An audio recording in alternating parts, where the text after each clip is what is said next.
Coucou tout le monde, j'espère que vous allez bien. Aujourd'hui je fais cette vidéo tout simplement parce que j'ai décidé de parler d'un sujet très sensible mais aussi très important qui a pris de l'ampleur dans notre société et c'est vraiment dommage. Aujourd'hui je vais parler du viol.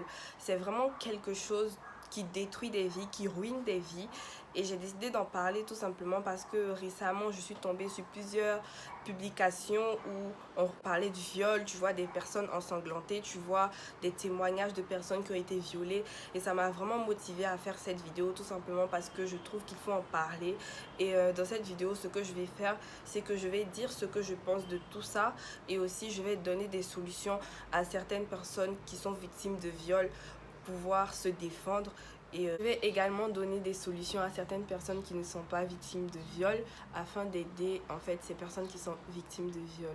Le viol, c'est vraiment quelque chose qui atteint les gens. Mais genre, les personnes qui le font ne sont même pas conscientes du mal qu'elles font aux autres. Les personnes qui le font n'ont même pas conscience de l'impact de ce qu'ils font.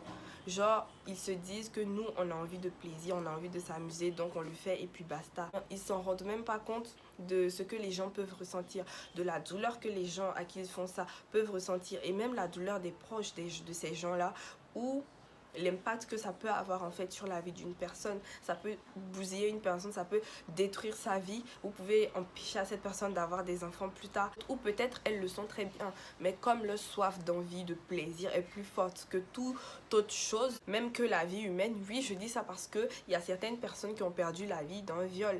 Même récemment, il y a eu une petite fille de je ne sais même pas quel âge, peut-être 3 ans, qui a été victime d'un viol. Elle a succombé à ses blessures après, ses appareils génitaux étaient détruits. Vous voyez ce genre de choses? Comment des gens qu'on dit ce sont des personnes, ce sont des humains peuvent réfléchir de la sorte en fait? Je ne comprends pas comment on peut se mettre dans la tête je vais violer une petite fille. Genre je n'arrive pas à comprendre en fait. Mais qu'est-ce qui... Mais je n'arrive vraiment pas à comprendre en fait la mentalité de ces gens qui se mettent dans la tête oui on va violer. Genre je ne comprends pas. Le degré d'animosité est vraiment élevé.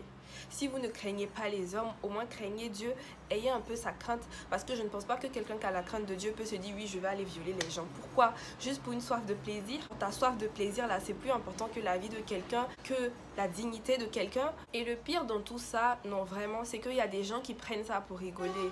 En mode c'est du jeu, c'est un jeu, les gens sont violés, c'est un jeu. Non en fait, c'est pas du tout un jeu. Une personne qui a été violée, c'est vraiment dur pour cette personne de vivre. Cette personne a des pensées suicidaires même. Ce truc là, ça te fait perdre ta confiance en toi, ça t'emmène à ne plus croire en toi, ça t'emmène à te détester, à ne plus t'aimer, à te répugner, à te trouver dégueulasse, limite même à penser que tu n'es plus un être humain tellement ce qui s'est fait, c'est pas quelque chose d'humain. Si une personne n'est pas consentante à faire quelque chose, ne lui oblige pas, elle n'a pas envie, c'est son droit.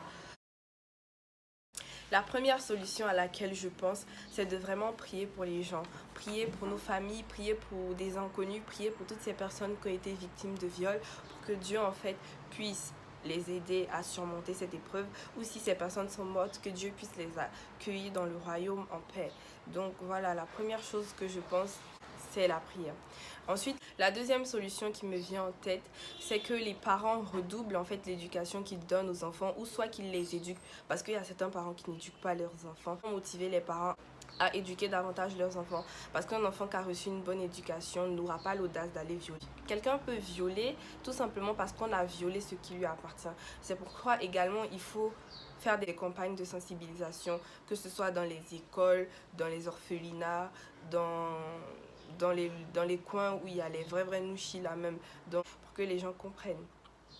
Parce que c'est pas tout le monde qui a la chance d'avoir quelqu'un qui peut lui apprendre certaines valeurs. Donc voilà.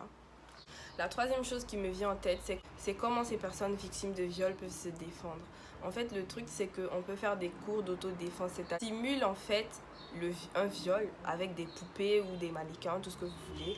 Et en fait, on apprend à des gens à pouvoir se défendre. Comment se défendre s'ils se sentent en insécurité ou ils se sentent violés ou si quelqu'un veut faire quelque chose contre leur consentement. Essayez de ne pas marcher tout le temps seul. Mais genre, sinon si vous marchez seul, ayez des teasers ou bien des bombes lacrymogènes. Jamais. Voilà, donc si vous marchez seul, ayez au moins toujours quelque chose pour pouvoir vous défendre si quelqu'un veut vous faire du mal ou quelqu'un veut vous toucher ou voilà. Autre chose qui me vient en tête, c'est de punir sévèrement ces personnes. Vraiment, genre aucune pitié parce que eux ils n'ont pas eu de pitié quand ils vous faisaient du mal. Donc n'ayez pas de pitié quand vous allez les punir parce qu'il y a des personnes même qui ont perdu la vie dans ça. Il y a des personnes même qui y sont restées. Donc eux, punissez-les comme il le faut. Oui, vraiment, les personnes qui sont victimes de viol, n'ayez vraiment pas peur de vous exprimer, n'ayez pas peur d'aller porter plainte. Portez plainte, exprimez-vous, dites ce qui s'est passé parce que c'est quelque chose, c'est un viol, ce n'est pas quelque chose de négociable. Donc voilà, vous portez plainte parce que c'est quelque chose qui doit être puni.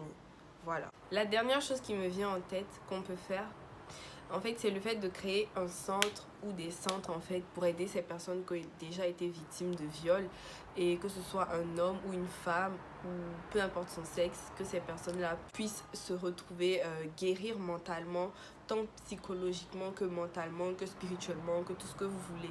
Mais en fait que ces personnes-là puissent se retrouver, que ces personnes-là puissent retrouver goût à la vie parce que c'est vraiment pas facile et je pense que c'est quelque chose qu'on doit essayer de faire pour aider ceux qui ont déjà été victimes.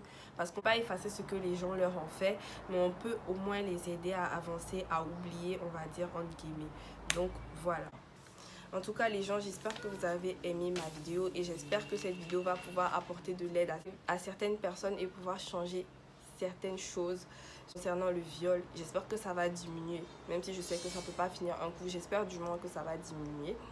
Voilà, je vous fais de gros bisous, on se retrouve bientôt pour une nouvelle vidéo. Bye.